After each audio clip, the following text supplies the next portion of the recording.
बाबा साहब अपने जीवन के अंतिम दिनों में अकेले में रोते पाए गए। उनके निजी सेवक नानक चंद रत्तू ने जब उनसे इसका कारण पूछा कि बाबा साहब आप आजकल इतना दुखी एवं परेशान क्यों रहते हो,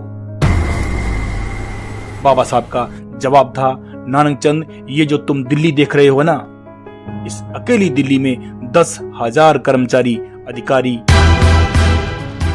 केवल अनुसूचित जाति के हैं, जो कुछ साल पहले शून्य थे।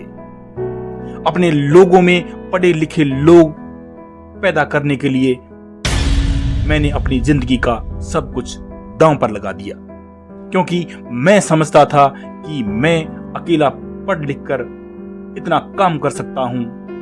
अगर हमारे हजारों लोग पढ़ लिख जाएंगे तो इस समाज में बड़ा परिवर्तन आएगा। मगर नानक चंद, मैं जब पूरे देश की तरफ निगाह डालता हूं तो मुझे कोई ऐसा नौजवान नजर नहीं आता है जो मेरे कारमा को आगे ले जा सके। नानक चंद, मेरा शरीर मेरा साथ नहीं दे रहा है। जब मैं मेरे मिशन के बारे में सोचता हूं तो मेरा सीना दर्द से फटने लगता है। 18 मार्च 1956 को आगरा के रामलीला मैदान में दिए गए अपने ऐतिहासिक भाषण में बाबा साहब ने कहा कि आज शिक्षा प्राप्त करके हमारे बहुत लोग उच्च पदों पर पहुंच गए हैं, परंतु इन पढ़े लिखे लोगों ने मुझे धोखा दिया है। मैं आशा कर रहा था कि उच्च शिक्षा प्राप्त करने के बाद वे समाज की सेवा करेंगे, किंतु मैं देख रहा हूं कि छोटे और बड़े क्लर्कों की एक भीड़ एकत्रित हो गई है, जो अपनी तोंद भरने में व्यस्त है। अभिवादन स्वीकार कीजिएगा लक्ष्मण भाटी भारतीय की ओर से। आज का दिन बहुत विशेष दिन है।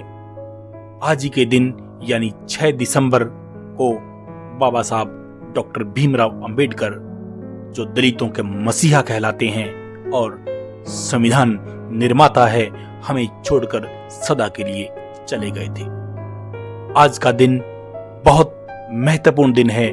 आज के दिन हम बाबा साहब डॉक्टर भीमराव अंबेडकर को अपने श्रद्धा सुमन भेंट करते हैं। आज का दिन कैसा था उस दिन, कुछ दृश्य मैं आपके सामने पेश कर रहा हूं। बाबा साहब डॉक्टर अंबेडकर 5 दिसंबर की रात अपने सबसे महत्वपूर्ण ग्रंथ बुद्ध और उनका धम्म की भूमिका पूर्ण लिखकर सो गए। 6 दिसंबर 1956 को सवेरे 6 बजे नौकर चाय लेकर गया तो बाबा साहब निद्रावस्था में ही चल बसे थे। रात को किस समय उनका देहांत हुआ यह कोई न जान सका। वह चुपचाप ही चल दिए। उनकी मृत्यु के समाचार से देश की राजधानी दिल्ली और देश विदेश में शोक छा गया। उनके आवास 26 अलीपुर रोड दिल्ली पहुंचकर तत्कालीन नेताओं ने उनको मार्मिक श्रद्धांजलियां समर्पित की। प्रधानमंत्री जवाहरलाल नेहरू ने कहा, डॉक्टर अंबेडकर हिंदू समाज की दमनात्मक नीति के विरुद्ध किए गए विद्रोह के प्रतीक थे। डॉक्टर अंबेडकर का शव खास विमान से दिल्ली से मुंबई ले जाया गया। लोगों के हृदय में डॉक्टर अंबेडकर के प्रति जो श्रद्धा और प्रेम की भावना थी वह कितनी अधिक गहरी थी, यह उनकी मृत्यु से ही मालूम हुआ। बाबा साहब को श्रद्धांजलि अर्पित करने के लिए लोग इतने उत्सुक थे और भीड़ इतनी ज्यादा थी कि बंबई के माहिम और कुर्ला से रानी बाग तक के क्षेत्र की जनता ने बिना सोए ही सारी रात बिता दी। बाबा साहब का शव लेकर खास विमान रात को 2 बजे पहुंचा। अधिकांश लोगों की आंखों में आंसू बह रहे थे। फूल मालाओं से अच्छी तरह ढका हुआ शव दर्शन के लिए भवन के अहाते में ऊंचे स्थान पर रखा गया। जैसे जैसे दिन चढ़ता गया, दर्शनार्थियों की भीड़ भी बढ़ती गई। राजगृह पहुंचने के लिए प्रयत्नशील लोगों की इतनी अपार भीड़ हो गई कि व्यवस्था बनाने के लिए पुलिस को बीच बीच में हस्तक्षेप करना पड़ा। 7 दिसंबर को दोपहर के 2 बजे बाबा साहब की परिनिर्वाण यात्रा राजगृह से शुरू हुई।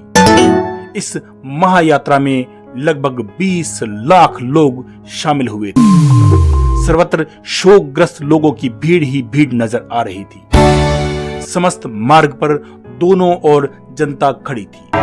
5 मील लंबी महायात्रा 5:30 बजे शिवाजी पार्क की चौपाटी पर पहुंची।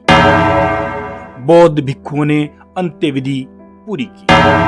बाबा साहब का शव चंदन की चिता पर रखा गया।